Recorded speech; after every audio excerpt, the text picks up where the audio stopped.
Remue ménage. Remue ménage.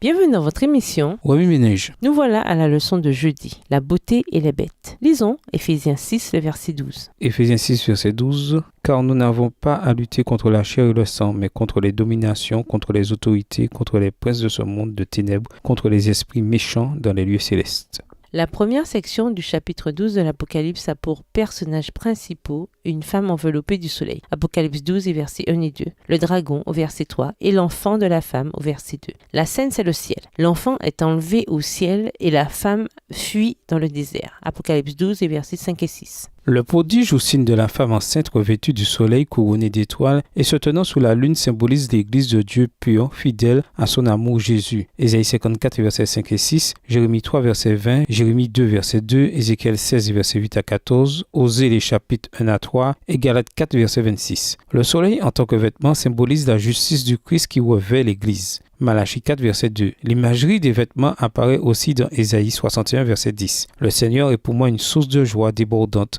Mon Dieu me remplit de bonheur, car le secours qu'il m'accorde est un habit dont il me vêt, et le salut qu'il m'apporte un manteau dont il me couvre. J'ai la joie du jeune marié qui a mis son turban de fête ou de la fiancée parée de ses bijoux. Puisque la lune reflète la lumière du soleil, elle symbolise le système mosaïque et du sanctuaire qui dirigeait les regards vers Jésus-Christ. Les 12 étoiles signifient les 12 tribus d'Israël, apportant une continuité dans les symboles entre l'Ancien Testament et le Nouveau Testament. La femme symbolise chaque croyant qui mène une vie de conflit constant. L'image d'une femme en douleur pendant l'accouchement est une description de la souffrance des enfants de Dieu.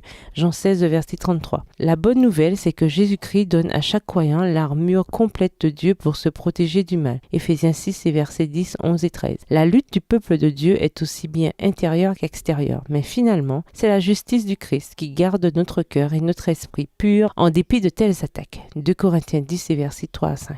Le second signe, le dragon rouge, symbolise le serpent ancien, aussi connu sous le nom de diable ou Satan. La couleur rouge symbolise souvent l'iniquité, mais peut aussi représenter le sang versé des victimes innocentes de Satan. Apocalypse 16, verset 6, Apocalypse 17, verset 6, Apocalypse 18, verset 24. Au final, Satan est incapable de vaincre les enfants de Dieu qui sont victorieux. Éphésiens 6, verset 12. Apocalypse 12 indique le conflit passé, présent et futur auquel le peuple de Dieu sera confronté. Il identifie le principal antagoniste contre le peuple de Dieu, le diable. Ainsi, Apocalypse 12 est essentiel pour comprendre le résultat ultime du conflit cosmique entre le Christ et Satan. Remue ménage, comment pouvons-nous être purs comme la femme décrite dans Apocalypse 12? Qui a la victoire dans Apocalypse 12 et versets 1 à 6? Comment se produit-elle? En quoi vos luttes personnelles cadrent-elles dans ce conflit cosmique? Les événements qui se déroulent actuellement indiquent-ils que des forces spirituelles sont à l'œuvre autour de vous? De quelle façon?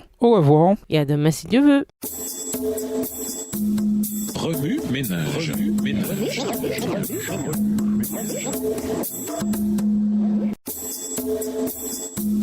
Remue ménage.